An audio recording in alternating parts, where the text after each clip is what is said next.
Ecclesiastes, chapter 1. These are the words of the teacher, King David's son, who ruled in Jerusalem. Everything is meaningless. Everything is meaningless, says the teacher, completely meaningless. What do people get for all their hard work under the sun? Generations come and generations go, but the earth never changes. The sun rises and the sun sets, then hurries around to rise again. The wind blows south and then turns north. Around and around it goes, blowing in circles. Rivers run into the sea, but the sea is never full. Then the water returns again to the rivers and flows out again to the sea. Everything is wearisome beyond description. No matter how much we see, we are never satisfied. No matter how much we hear, we are not content. History merely repeats itself. It has all been done before. Nothing under the sun is truly new. Sometimes people say, "Here is something new," but actually it is old. Nothing is ever truly new. We don't remember what happened in the past, and in future generations, no one will remember what we are doing now. The teacher speaks the futility of wisdom. I, the teacher, was king of Israel, and I lived in Jerusalem. I devoted myself to search for understanding and to explore by wisdom everything being done under heaven. I soon discovered that God has dealt a tragic existence to the human race. I observed everything going on under the sun, and really it is all meaningless, like chasing the wind. What is wrong cannot be made right. What is missing cannot be recovered. I said to myself, "Look, I am wiser than any of the kings who ruled in Jerusalem before me. I have greater wisdom and knowledge than any of them." So I set out to learn everything from wisdom to madness and folly. But I learned firsthand that pursuing all this is like chasing the wind. The greater my wisdom, the greater my grief. To increase knowledge only increases sorrow. Chapter 2. The futility of pleasure. I said to myself, "Come on, let's try pleasure. Let's look for the good things in life." But I found that this too was meaningless. So I said, "Laughter is silly. What good does it do to seek pleasure?" After much thought, I decided to cheer myself with wine. And while still seeking wisdom, I clutched at foolishness. In this way, I tried to experience the only happiness most people find during their brief life in this world. I also tried to find meaning by building huge homes for myself and by planting beautiful vineyards. I made gardens and parks, filling them with all kinds of fruit trees. I built reservoirs to collect the water to irrigate my many flourishing groves. I bought slaves, both men and women, and others were born into my household. I also owned large herds and flocks, more than any of the kings who had lived in Jerusalem before me. I collected great sums of silver and gold, the treasure of many kings and provinces. I hired wonderful singers, both men and women, and had many beautiful concubines. I had everything a man could desire. So I became greater than all who had lived in Jerusalem before me, and my wisdom never failed me. Anything I wanted, I would take. I denied myself no pleasure. I even found great pleasure in hard work, a reward for all my labors. But as I looked at everything I had worked so hard to accomplish, it was all so meaningless. Like chasing the wind, there was nothing really worthwhile anywhere. The wise and the foolish. So I decided to compare wisdom with foolishness and madness, for who can do this better than I, the king? I thought, wisdom is better than foolishness, just as light is better than darkness. For the wise can see where they are going, but fools walk in the dark. Yet I saw that the wise and the foolish share the same fate. Both will die. So I said to myself, since I will end up the same as the fool, what's the value of all my wisdom? This is all so meaningless. For the wise and the foolish both die. The wise will not be remembered any longer than the fool. In the days to come, both will be forgotten. So I came to hate life because everything done here under the sun is so troubling. Everything is meaningless, like chasing the wind. The futility of work. I came to hate all my hard work here on earth, for I must leave to others everything I have earned. And who can tell whether my successors will be wise or foolish? Yet they will control everything I have gained by my skill and hard work under the sun. How meaningless! So I gave up in despair, questioning the value of all my hard work in this world. Some people work wisely with knowledge and skill, then must leave the fruit of their efforts to someone who hasn't worked for it. This, too, is meaningless, a great tragedy. So what do people get in this life for all their hard work and anxiety? Their days of labor are filled with pain and grief. Even at night, their minds cannot rest. It is all meaningless. So I decided there is nothing better than to enjoy food and drink and to find satisfaction in work. Then I realized that these pleasures are from the hand of God. For who can eat or enjoy anything apart from Him? God gives wisdom, knowledge, and joy to those who please Him. But if a sinner becomes wealthy, God takes the wealth away and gives it to those who please Him. This, too, is meaningless, like chasing the wind. Chapter 3. A time for everything.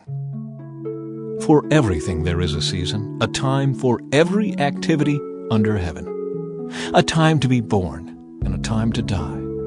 A time to plant and a time to harvest. A time to kill and a time to heal. A time to tear down and a time to build up. A time to cry and a time to laugh. A time to grieve and a time to dance. A time to scatter stones and a time to gather stones. A time to embrace and a time to turn away. A time to search and a time to quit searching. A time to keep and a time to throw away. A time to tear and a time to mend. A time to be quiet and a time to speak. A time to love and a time to hate. A time for war and a time for peace. What do people really get for all their hard work? I have seen the burden God has placed on us all. Yet God has made everything beautiful for its own time. He has planted eternity in the human heart. But even so, people cannot see the whole scope of God's work from beginning to end. So I concluded there is nothing better than to be happy and enjoy ourselves as long as we can. And people should eat and drink and enjoy the fruits of their labor, for these are gifts from God. And I know that whatever God does is final. Nothing can be added to it or taken from it. God's purpose is that people should fear Him. What is happening now has happened before, and what will happen in the future has happened before, because God makes the same things happen over and over again. The injustices of life. I also noticed that under the sun there is evil in the courtroom. Yes, even the courts of law are corrupt. I said to myself, in due season, God will judge everyone, both good and bad, for all their deeds. I also thought about the human condition, how God proves to people that they are like animals.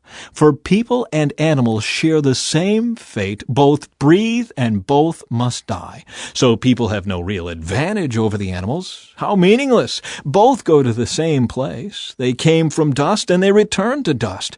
For who can prove that the human spirit goes up and the spirit of animals goes down into the earth?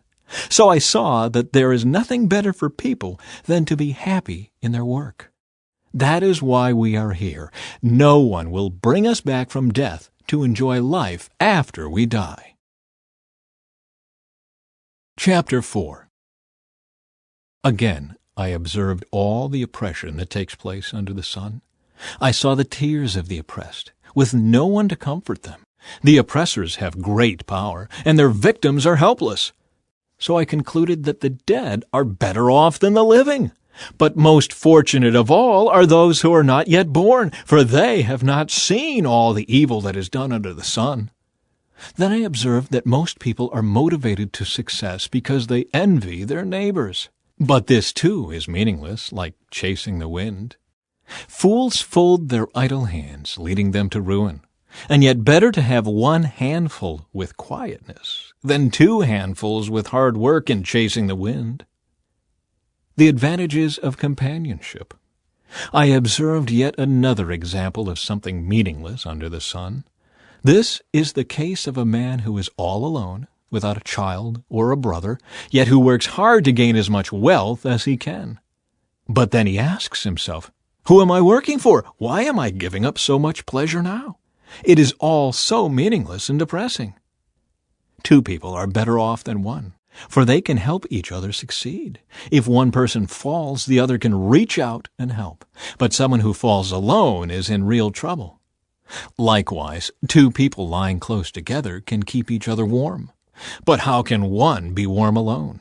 A person standing alone can be attacked and defeated, but two can stand back to back and conquer. Three are even better, for a triple-braided cord is not easily broken. The futility of political power. It is better to be a poor but wise youth than an old and foolish king who refuses all advice.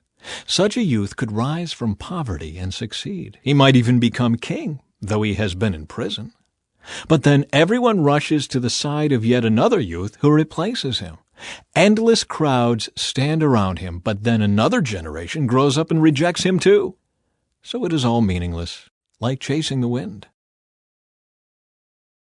Chapter 5. Approaching God with care. As you enter the house of God, keep your ears open and your mouth shut. It is evil to make mindless offerings to God. Don't make rash promises, and don't be hasty in bringing matters before God. After all, God is in heaven, and you are here on earth. So let your words be few. Too much activity gives you restless dreams. Too many words make you a fool. When you make a promise to God, don't delay in following through, for God takes no pleasure in fools. Keep all the promises you make to Him. It is better to say nothing than to make a promise and not keep it. Don't let your mouth make you sin, and don't defend yourself by telling the temple messenger that the promise you made was a mistake. That would make God angry, and He might wipe out everything you have achieved. Talk is cheap, like daydreams and other useless activities. Fear God instead. The futility of wealth. Don't be surprised if you see a poor person being oppressed by the powerful, and if justice is being miscarried throughout the land. For every official is under orders from higher up, and matters of justice get lost in red tape and bureaucracy. Even the king milks the land for his own profit. Those who love money will never have enough. How meaningless to think that wealth brings true happiness. The more you have, the more people come to help you spend it. So what good is wealth except perhaps to watch it slip through your fingers? People who work hard sleep well, whether they eat little or much. But the rich seldom get a good night's sleep. There is another serious problem I have seen under the sun. Hoarding riches harms the saver. Money is put into risky investments that turn sour, and everything is lost. In the end, there is nothing left to pass on to one's children. We all come to the end of our lives as naked and empty-handed as on the day we were born. We can't take our riches with us. And this, too, is a very serious problem. People leave this world no better off than when they came. All their hard work is for nothing, like working for the wind. Throughout their lives, they live under a cloud, frustrated, discouraged, and angry. Even so, I have noticed one thing, at least, that is good. It is good for people to eat, drink, and enjoy their work under the sun during the short life God has given them, and to accept their lot in life. And it is a good thing to receive wealth from God and the good health to enjoy it. To enjoy your work and accept your lot in life, this is indeed a gift from God. God keeps such people so busy enjoying life that they take no time to brood over the past. Chapter 6. There is another serious tragedy I have seen under the sun, and it weighs heavily on humanity. God gives some people great wealth and honor and everything they could ever want, but then He doesn't give them the chance to enjoy these things. They die, and someone else, even a stranger, ends up enjoying their wealth. This is meaningless, a sickening tragedy. A man might have 100 children and live to be very old, but if he finds no satisfaction in life and doesn't even get a decent burial, it would have been better for him to be born dead. His birth would have been meaningless, and he would have ended in darkness. He wouldn't even have had a name, and he would never have seen the sun or known of its existence. Yet he would have had more peace than in growing up to be an unhappy man. He might live 1,000 years twice over, but still not find contentment. And since he must die like everyone else, well, what's the use? All people spend their lives scratching for food, but they never seem to have enough. So are wise people really better off than fools? Do poor people gain anything by being wise and knowing how to act in front of others? Enjoy what you have rather than desiring what you don't have. Just dreaming about nice things is meaningless, like chasing the wind. The future, determined and unknown. Everything has already been decided. It was known long ago what each person would be. So there's no use arguing with God about your destiny. The more words you speak, the less they mean. So what good are they? In the few days of our meaningless lives, who knows how our days can best be spent? Our lives are like a shadow. Who can tell what will happen on this earth after we are gone? Chapter 7. Wisdom for life. A good reputation is more valuable than costly perfume, and the day you die is better than the day you are born. Better to spend your time at funerals than at parties. After all, everyone dies, so the living should take this to heart. Sorrow is better than laughter, for sadness has a refining influence on us. A wise person thinks a lot about death, while a fool thinks only about having a good time. Better to be criticized by a wise person than to be praised by a fool. A fool's laughter is quickly gone, like thorns crackling in a fire. This also is meaningless. Extortion turns wise people into fools, and bribes corrupt the heart. Finishing is better than starting. Patience is better than pride. Control your temper, for anger labels you a fool. Don't long for the good old days. This is not wise. Wisdom is even better when you have money. Both are a benefit as you go through life. Wisdom and money can get you almost anything, but only wisdom can save your life. Accept the way God does things, for who can straighten what He has made crooked? Enjoy prosperity while you can, but when hard times strike, realize that both come from God. Remember that nothing is certain in this life. The limits of human wisdom. I have seen everything in this meaningless life, including the death of good young people and the long life of wicked people. So don't be too good or too wise. Why destroy yourself? On the other hand, don't be too wicked either. Don't be a fool. Why die before your time? Pay attention to these instructions, for anyone who fears God will avoid both extremes. One wise person is stronger than 10 leading citizens of a town. Not a single person on earth is always good and never sins. Don't eavesdrop on others. You may hear your servant curse you, for you know how often you yourself have cursed others. I have always tried my best to let wisdom guide my thoughts and actions. I said to myself, I am determined to be wise. But it didn't work.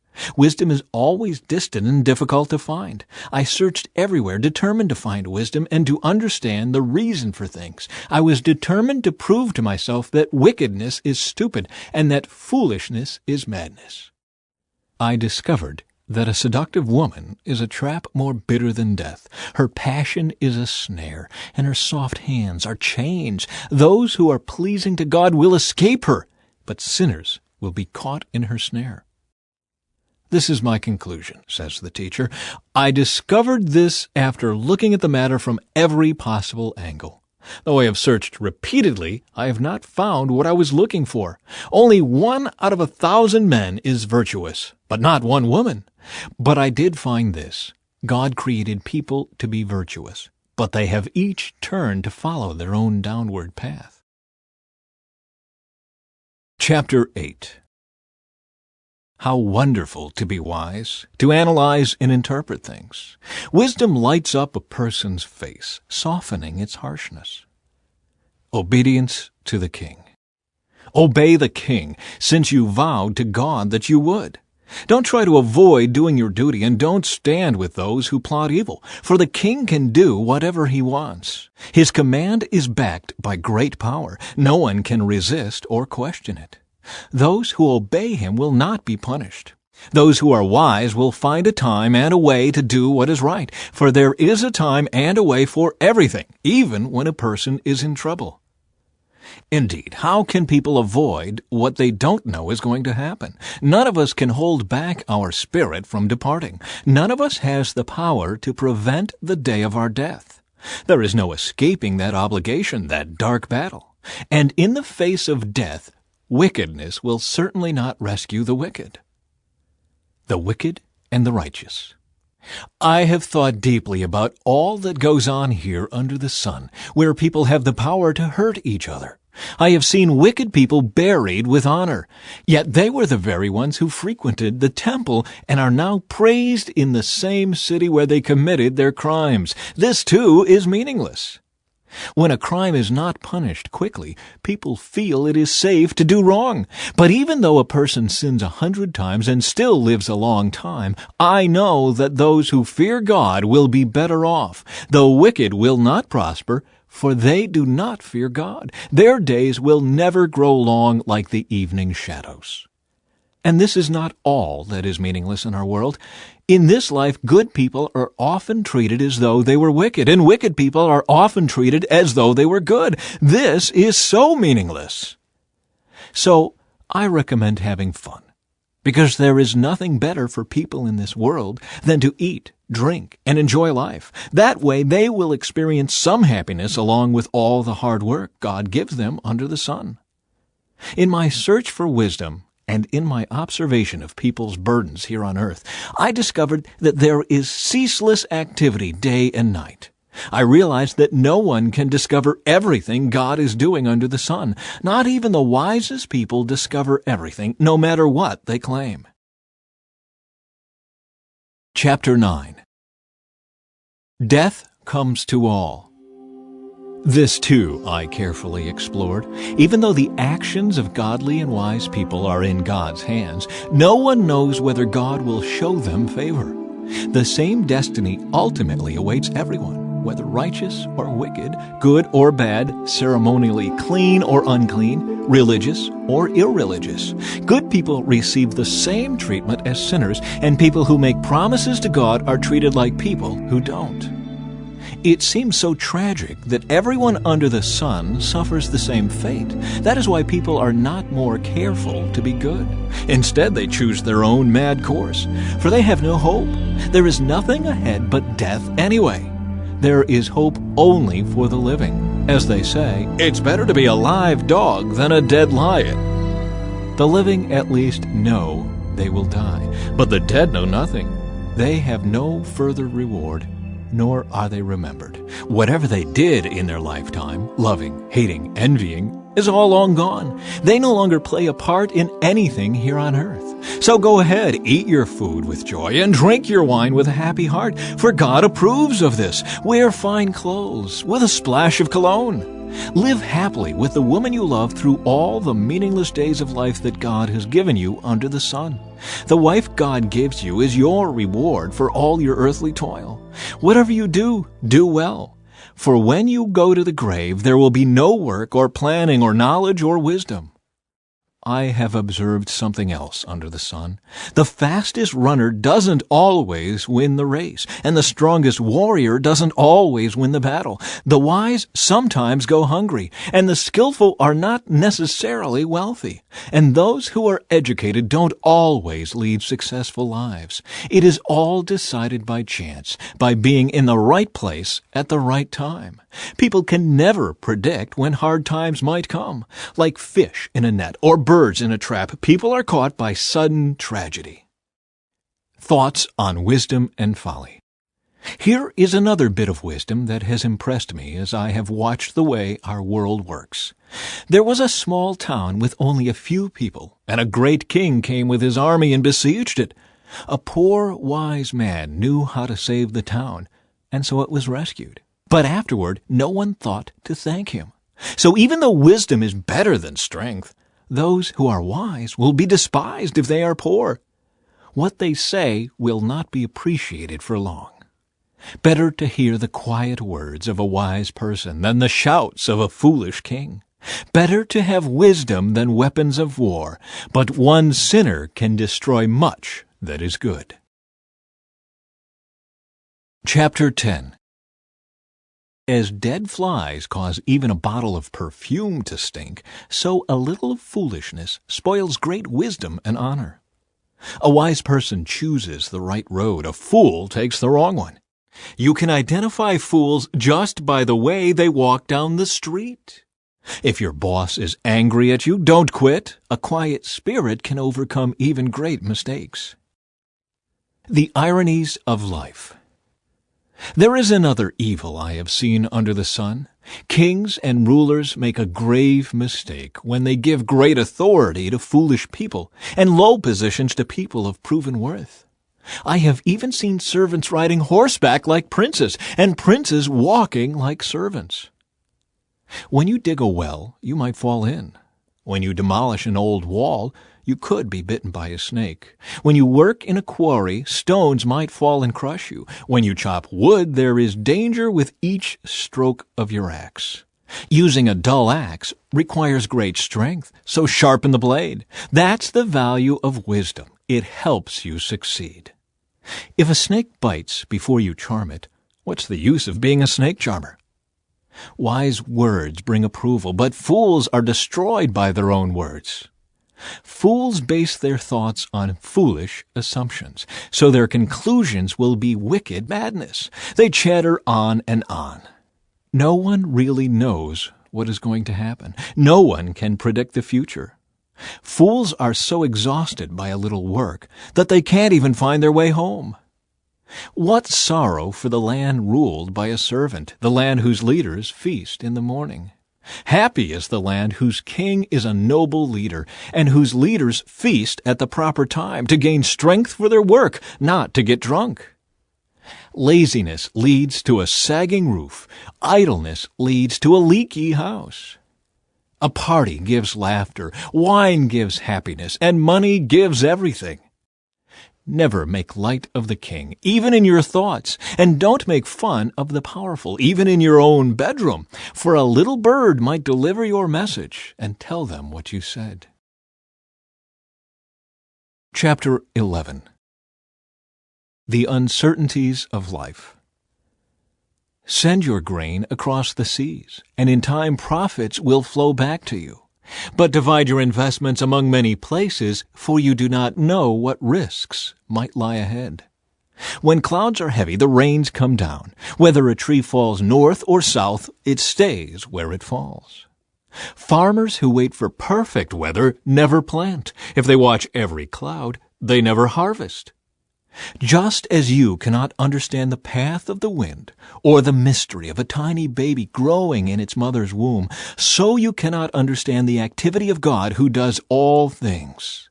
Plant your seed in the morning and keep busy all afternoon, for you don't know if profit will come from one activity or another, or maybe both. Advice for young and old. Light is sweet. How pleasant to see a new day dawning. When people live to be very old, let them rejoice in every day of life. But let them also remember there will be many dark days. Everything still to come is meaningless. Young people, it's wonderful to be young. Enjoy every minute of it. Do everything you want to do. Take it all in. But remember that you must give an account to God for everything you do. So refuse to worry and keep your body healthy. But remember that youth, with a whole life before you, is meaningless. Chapter 12. Don't let the excitement of youth cause you to forget your Creator. Honor Him in your youth before you grow old and say, "Life is not pleasant anymore." Remember him before the light of the sun, moon, and stars is dim to your old eyes, and rain clouds continually darken your sky. Remember him before your legs, the guards of your house, start to tremble, and before your shoulders the strong men stoop. Remember him before your teeth, your few remaining servants stop grinding, and before your eyes the women looking through the windows see dimly. Remember him before the door to life's opportunities is closed and the sound of work fades. Now you rise at the first chirping of the birds, but then all their sounds will grow faint. Remember him before you become fearful of falling and worry about danger in the streets, before your hair turns white like an almond tree in bloom, and you drag along without energy like a dying grasshopper, and the caperberry no longer inspires sexual desire. Remember him before you near the grave, your everlasting home, when the mourners will weep at your funeral. Yes, remember your Creator now, while you are young, before the silver cord of life snaps and the golden bowl is broken. Don't wait until the water jar is smashed at the spring and the pulley is broken at the well, for then the dust will return to the earth and the spirit will return to God who gave it. Concluding thoughts about the teacher. Everything is meaningless, says the teacher, completely meaningless. Keep this in mind. The teacher was considered wise, and he taught the people everything he knew. He listened carefully to many proverbs, studying and classifying them. The teacher sought to find just the right words to express truths clearly. The words of the wise are like cattle prods, painful but helpful. Their collected sayings are like a nail-studded stick with which a shepherd drives the sheep. But my child, let me give you some further advice. Be careful, for writing books is endless, and much study wears you out. That's the whole story. Here now is my final conclusion. Fear God and obey His commands, for this is everyone's duty. God will judge us for everything we do, including every secret thing, whether good or bad.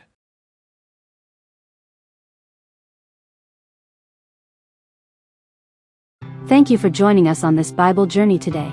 If this reading blessed you, please like this video to support our mission, subscribe to continue walking through the Bible with us, and share it with someone who needs God's Word in their life.